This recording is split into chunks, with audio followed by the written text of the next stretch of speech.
We're now moving to Rhode Island, where Jim Vincent, a long time, I call him a long-time warrior for justice, a long-time warrior for justice in the nation, has always been speaking out.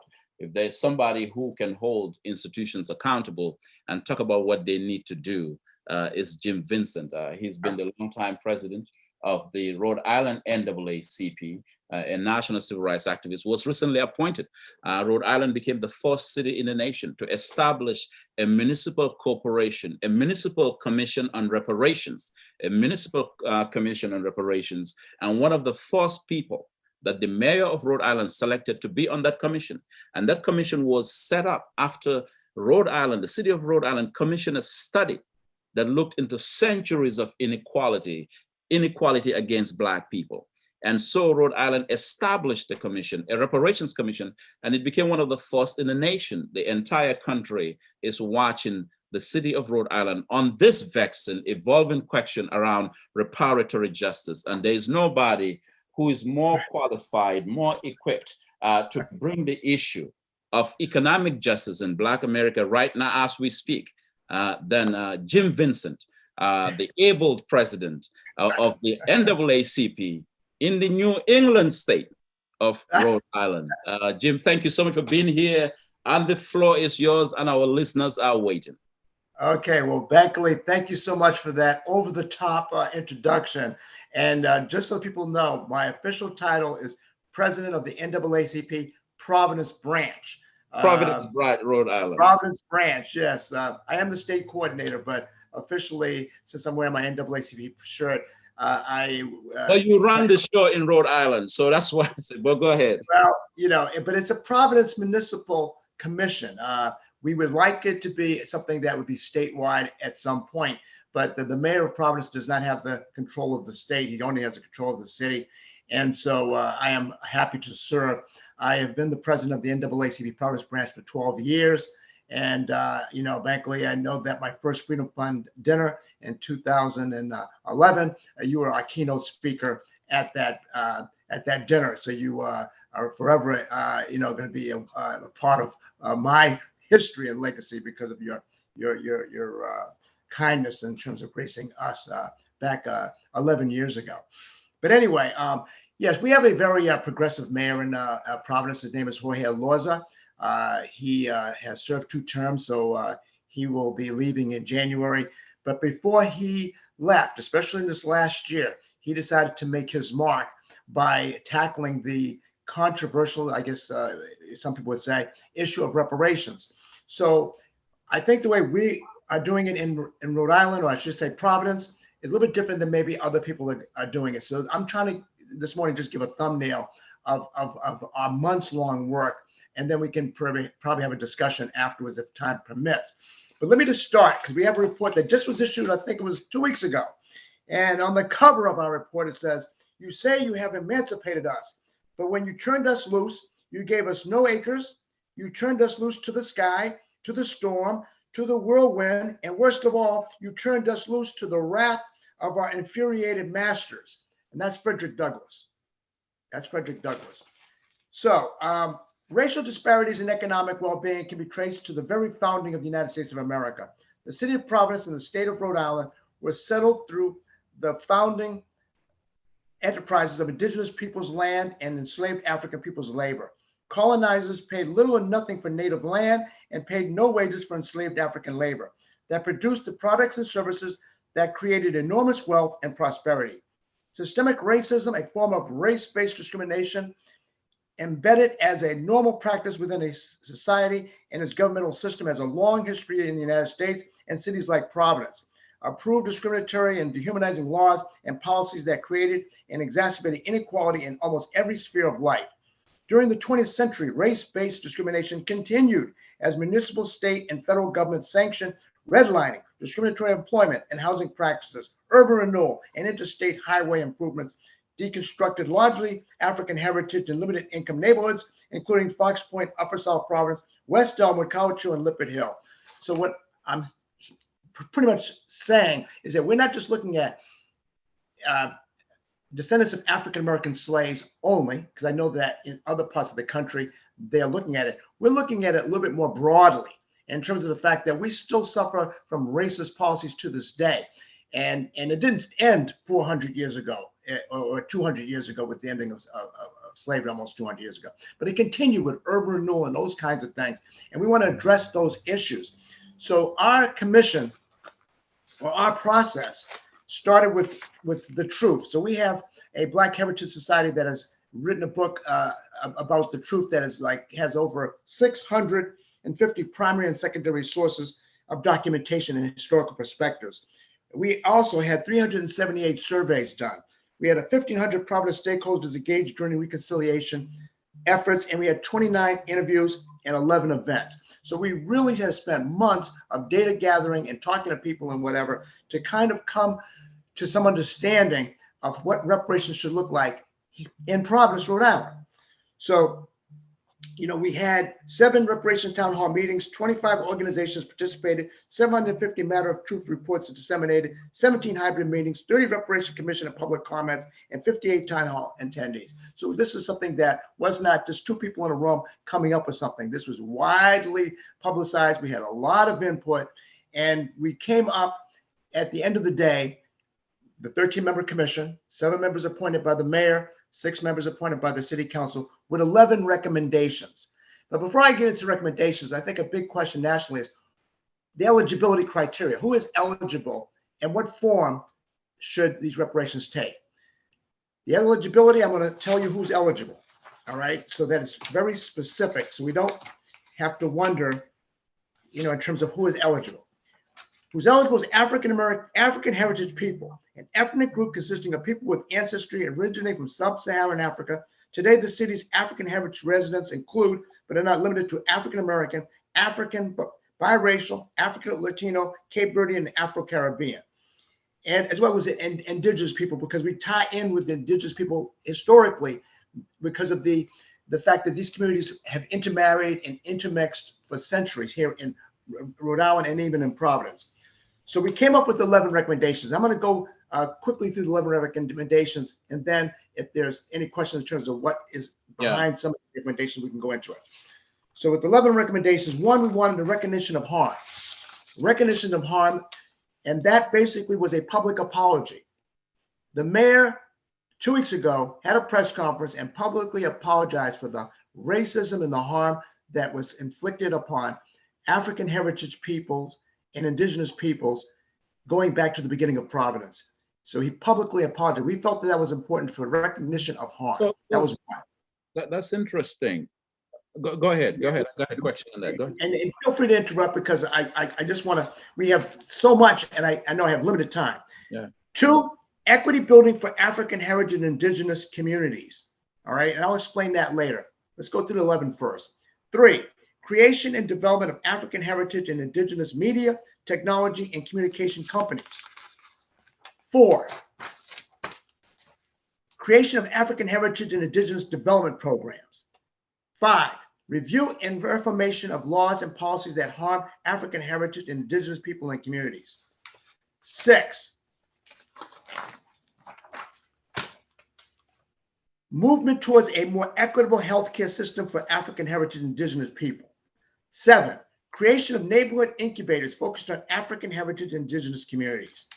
8, accelerate the evolution of the African American Ambassadors Group, which is a group that was formed by the mayor that has over 100 different people that are interested in African heritage issues in Providence, into an African Heritage Public Policy Institute model. So the mayor might be gone, but we think we should have an African Heritage Policy Institute formed here in Providence. 9, creation of an African Heritage Indigenous Survivors and Descendants of Providence Urban Renewal Displacement Fund. And I'll just briefly touch on that. Many people, their homes were taken, their business was taken, they got pennies from the dollar. These people are still alive, they still exist. Urban renewal was only 55 years ago. We want to recognize that harm. So again, we're departing a little bit from just solely descendants of African American slaves that were harmed during slavery. 10, expanded representation of African heritage and indigenous people in governing bodies. And finally, expansion of cultural engagement and educational opportunities for African heritage and indigenous communities. Okay, those are 11 recommendations. Now, we haven't mentioned money at all yet. What was proposed by the mayor was a $10 million fund using ARPA funds, American Rescue Plan funds, as an investment to leverage tens of millions of dollars, because $10 million is such a drop in the bucket when you're talking about reparations, even in the smallest state of the country, Rhode Island, in the capital city of Providence. It's meant to leverage funds. So there's going to be a city council meeting, I think it's next week, to vote on the budget in terms of the allocation of dollars going into each of these 11 areas. So the budget has been prepared by the mayor's staff. It's going to go to the city council, and hopefully, they will approve it as intact and not try to do anything that we think would be harmful in terms of the budget. That $10 million, though, is going to happen regardless of who the mayor is. It's meant simply as an investment to leverage other funds, particularly in the home ownership area, the business ownership and development area, and the education and health areas. Example of education, we have people that cannot go to college because there's a gap in terms of the financing they can get and what's required. But we want to set up a fund for people that are African heritage people living in Providence, that are in areas that have been affected particularly by the pandemic, so that they might be able to do the college participation. We're looking at wealth building, and we're looking at decreasing the disparity gap in terms of all the areas that we all know exist. So this is not meant to be, okay, as some people that are opposed to any of this talk, a check for every African American they're saying that can go back to 200 years ago. It's not meant to be that. It's not meant to exclude people that are not descendants of African American slaves, because we have people that have been harmed, that have been in this country for 100 years, that are not descendants of African American slaves. There are West Africans and there are Caribbean people. So I mean, it's remarkable and breathtaking in scope, because it's a comprehensive package you've put together, saying anybody with a drop of African blood. I mean, it's remarkable. Has to be open to this. But I'm curious. I want to take you quickly though to the apology of the mayor. Yes. To me, that's significant, because for some reason, apology has become the word that a lot of politicians run away from. They don't want to apologize. They don't. They will dance around the issue, but they'll fall short of apologizing. How significant was it for you as the head of the Providence NAACP branch and the work that you do for the mayor to come out and apologize? It was very significant because, for the reasons that you stated, a lot of politicians try to dance around it. They don't want to be held accountable, even though it wasn't them per se, because we're talking about an apology in terms of everything that's happened to African heritage and indigenous peoples since the founding of Providence, which may have been 400 years ago. He cited examples of different riots where Black communities were destroyed, burnt down 200 and 300 years ago. Hardscrabble was a community in Providence, and Snowtown was a community in Providence. Back in the 1700s, 1800s, we have an extensive listing of all the particular harm in terms of the discrimination, the redlining, the highway going through Black community. I mean, all of that. And he apologized for all of that because he felt that in order for us to move forward, there has to be a recognition of harm, so that people can understand that we're not talking about something trivial here. We're talking about something factual that did happen, and explains totally the wide disparity gap, particularly in wealth, but also in income, education, housing, and everything else. I mean, we have one of the lowest Black home ownership rates in the nation here in Rhode Island, okay? I think in terms of Latino achievement, just to kind of talk about some people that have African heritage blood, when you look at Latino communities across the country, the achievement of Latinos in Rhode Island is last in the nation. And we're talking about comparing Latinos with Latinos, apples to apples. So we are in a dire situation. The Black homeownership rate, I think, is next to last in the country when comparing African heritage communities here in Rhode Island with any other African heritage community anywhere else in the country. So there's been a lot of harm here, and it's dire.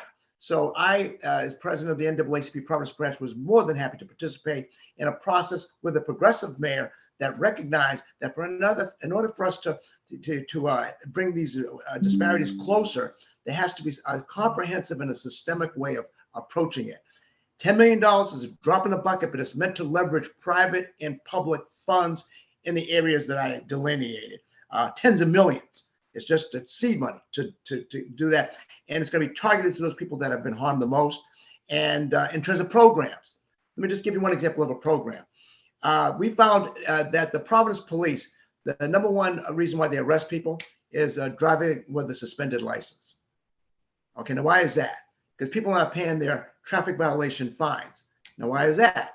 Many just don't have the money to do it. Poverty. Okay, because of the harm that's been done, and that's why they're the lowest income people in the state.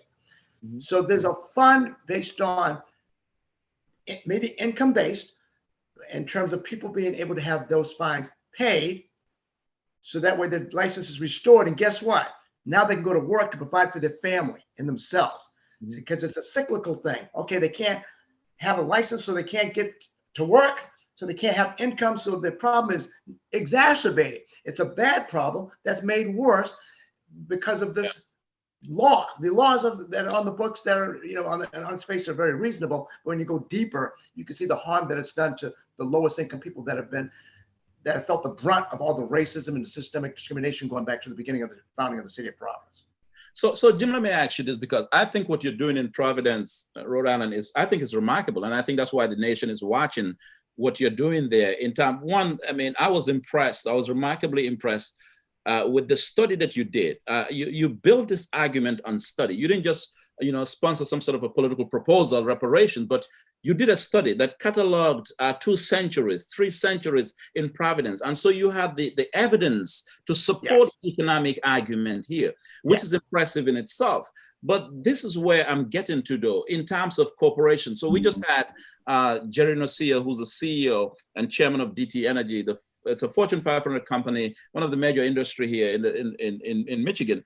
And talking about the question of equity, I want you to talk about the role here that you see that corporations ought to play, because we're having next year we'll have this conference again in September, and we hope to bring you back if you're available. But we already, when we put out the word about this conference, Jim, we already got a lot of interest from some major corporations who were interested in the concept of the conference on poverty, economic justice, and so forth. And some have said that they want to participate next year in the conference. But the question to you here is this: what do you want to tell corporate America? What do they need to know on this issue? Because it's not every major industry that wants to have this conversation. Well, corporate America has to understand that the fact that there's such a disparity gap in terms of African heritage peoples means that America can never be where America should be, as long as that wealth gap and that income gap exists. We can't kid ourselves and feel that we can have 2 societies, as somebody coined back in the 60s, one black, one white. It's not going to work. You got to make sure that all people have equal opportunity, and whatever barriers are there, or whatever systemic issues are there, they have a role to play in eliminating them through their financial resources. Okay, they have made a lot of money on our backs historically. So now we have a comprehensive plan how they can strategically invest dollars into our community that's going to have the biggest impact community-wide. Okay, so when it comes to home ownership programs, okay, getting first-time home buyers, getting people that are paying $2,000 a month for rent for a 2-bedroom in Providence into a home where they might even be paying less on a fixed scale because it's a fixed rate. How can we expand the pool of money to allow more people to access home ownership, which is how you usually build wealth in terms of the average person? Okay, how about small business incubators? How can you help this creative minds that don't want to be an employee and they have the skills to be as innovative as any thinker in America?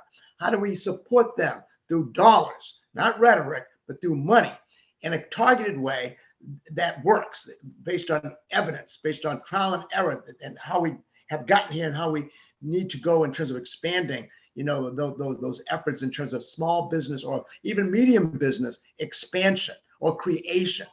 And then, of course, education and health, without having that disparity get closed. And I don't know if it's after school programs or whatever money you can invest in. We need to tap into the corporations who have the money that can support these well researched and well thought of initiatives. These initiatives are great, but I said $10 million is a drop in the bucket. And it's not going to do almost anything meaningful, even in a small state like Rhode Island. We need tens of millions of dollars to really have real reparations for African heritage people, even in a small state like Rhode Island or a city like Providence. So we asked the companies to join us at the table so that we can tell them specifically what we need them to invest in and how much money we think we need to do the job. And so that they can play a major role, because this whole thing is not going to operate unless we have investment. Investment by the private sector and the public sector. Federal government has a role to play as well in terms of being more intentional with their dollars to help African heritage people uplift, the community through wealth building. The whole thing we always talk about is wealth building, wealth creation, because that's what makes the world go round, right? Wealth. The disparities in income are stark, but the disparities in wealth are off the charts. 20-1, I think.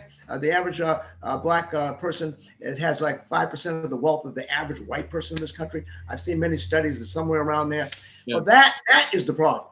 Okay, wealth, and we are laser focused on wealth creation and eliminating that disparity gap, primarily in wealth, but also in income and other areas. For those who are tuning in, Jim Vincent is the president of the Providence Branch of the NAACP, a national civil rights activist, a major reparations advocate, a member of the Providence Municipal Reparations Commission. Jim, I want to ask you this, though, in terms of the death of George Floyd. It's almost as if when that happened, it created this major guilt reawakening. I call it white guilt, if I can put it that way. How much does that event itself, which was, that unfortunate tragic event, but it became a historic event, and how much of it is driving the reparations quest now, and how much of it has inspired the work that you and others are doing in Providence? Well, I think the conversations about reparations have always been out there. I mean, we know that in HR 40. I mean, we didn't invent Congressman John Conyers from Detroit. Yeah. However, with the murder of George Floyd, there was an influx of money going to different organizations. NAACP, Providence Branch being one of them. We saw a spike in terms of donations. We saw a spike in terms of people wanting to have meetings and discussions, so how they could be more intentional in terms of helping, because I had told people just saying you're not a racist is no longer any good. Now you got to be proactive and you got to be intentional in terms of what you're doing, because you're not part of the solution. You are part of the problem. You're on the sidelines. You're part of the problem. You got to get on the field, play the game, be intentional. And I speak to white groups on a regular basis, and I just let them have it in terms of what I think, and they love it. They want to be told exactly the truth. And so we did see that happen right afterwards. And the mayor, he's an intentional kind of guy.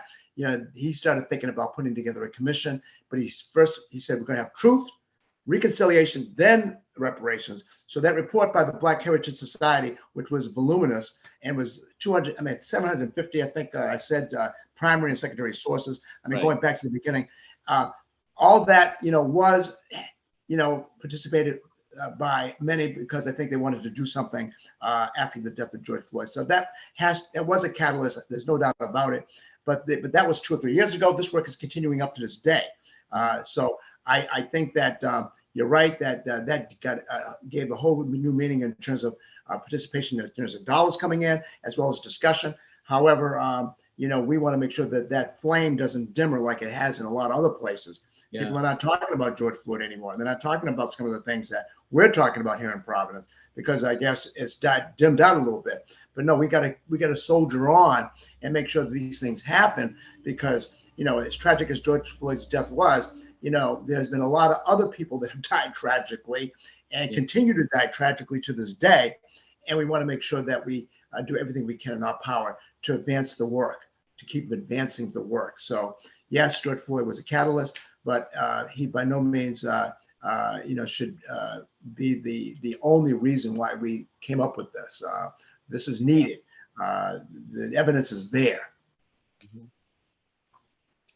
All right, Jim Vincent, we still got some more time though. I want to just talk about just what will it take to sustain this movement? Like you said, we've always talked about reparations, and always continue to talk about it, but what will it take to sustain what is happening in Rhode Island? Because I feel like it could be a national model. It looks like I think so too. A lot of folk need to visit Providence, Rhode Island, and sit down with you guys and see what you guys are doing. Yeah, I think there's obviously always pushback when you say things that you cannot back up through evidence, facts, and data and whatever. So we knew that in the beginning, that we would have to have data, facts, or whatever to kind of deal with the naysayers, to push back. So I would say you have to have that. So that's that truth telling. You got to have that. Also, there's this whole perception that we're going to give a check to every single Black person that's walking down Broad Street. No, we're not doing that. We want to do something more systemic in terms of programs that are going to help the Black community in terms of wealth creation, wealth building. So, these things should be happening anyway. We're saying reparations, and we're using that broad term, but we're doing it in a different way, in that it's not just descendants of African-American slaves only, people that were harmed even through urban renewal that are still alive, that we can still help through their children going to college, or maybe in terms of a fund to recompensate them for property taken to build highways, and then they living in poverty today, they're still alive. We recognize that this is a continuum, that we got to continue to look at ways of helping people that are here now that wealth gap, and so that their family can survive and our state will be better off as well. So we're looking at it very differently than I think a lot of areas. Indigenous people are included. Many indigenous people are intermixed with African heritage people because of how it was 200 and 300 years ago. So we want to recognize that land was taken, stolen, labor, of course, was free. Yeah, all of that is being taken into consideration. But but when you do it that way, I think you get more people that want to be a part of it.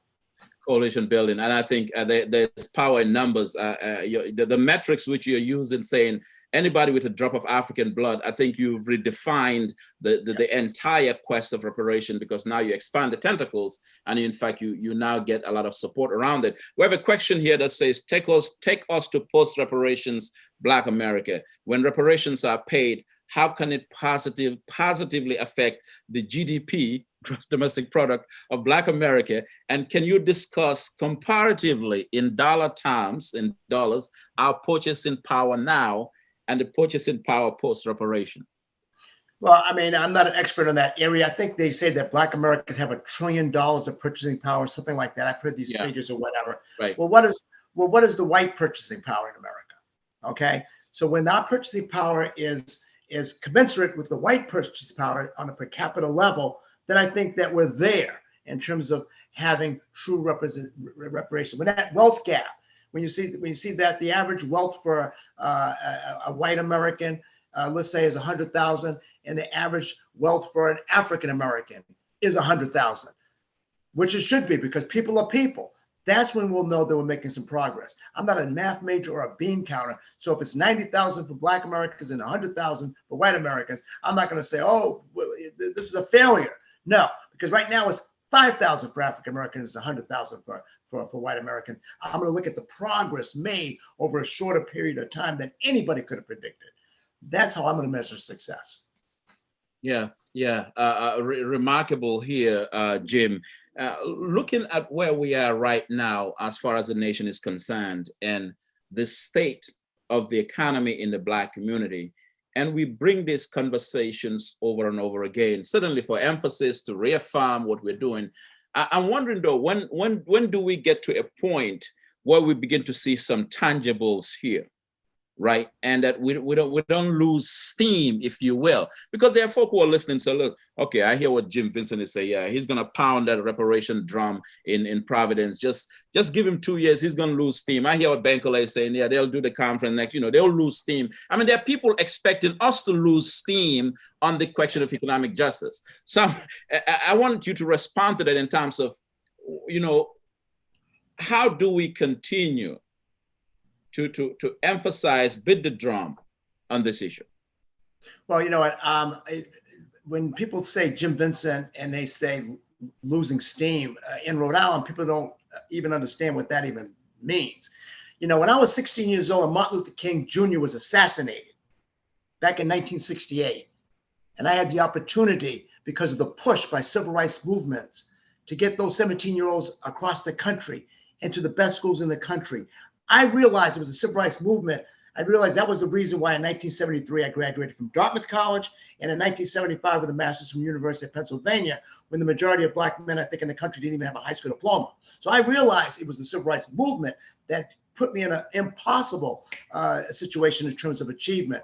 It wasn't me. I didn't hit the triple. I was the pinch runner. Somebody hit the triple before me, and I just scored the winning run. But I was smart enough to understand that it was people that came before me, that I stayed on their shoulders. And that has fired me up since I came out of grad school in 1975, which I think, what was it, 47 years ago? So 47 years ago, and I'm as passionate now as I was then, I don't see, maybe in 47 years from now, I'll lose some steam. But certainly not in the next 10 years. Not in the next 10 years. I'm a young man. I'm only 71 years old. So I got a lot of fire in the belly, and I'm here to stay. Jim, I'm going to ask you a question that I asked Dr. Julius Garvey, the last remaining son of Marcus Garvey. He spoke at the PuLSE Institute last October, before we had Keith Ellison, Minnesota Attorney General. And Dr. Julius Garvey, I asked him the same question. I said, what's on your recipe? So Jim, I'm going to text you later to get your recipe. Well, you know what? Let me say this. Thank you so much for making time, despite a busy schedule, to be here with us. And I hope we can get you back next year for the second edition. Anything for you, Beckley. You know that. You're my main man. All right. Thank you so much. We're going to go on a break. Jim Vincent is the national civil rights activist, president of the Providence Branch of the NAACP, a leading member of the national reparations movement. Rhode Island is doing something that the nation needs to watch, including Detroit. We'll be right back after this. Thanks so much. Bye-bye. Thank you.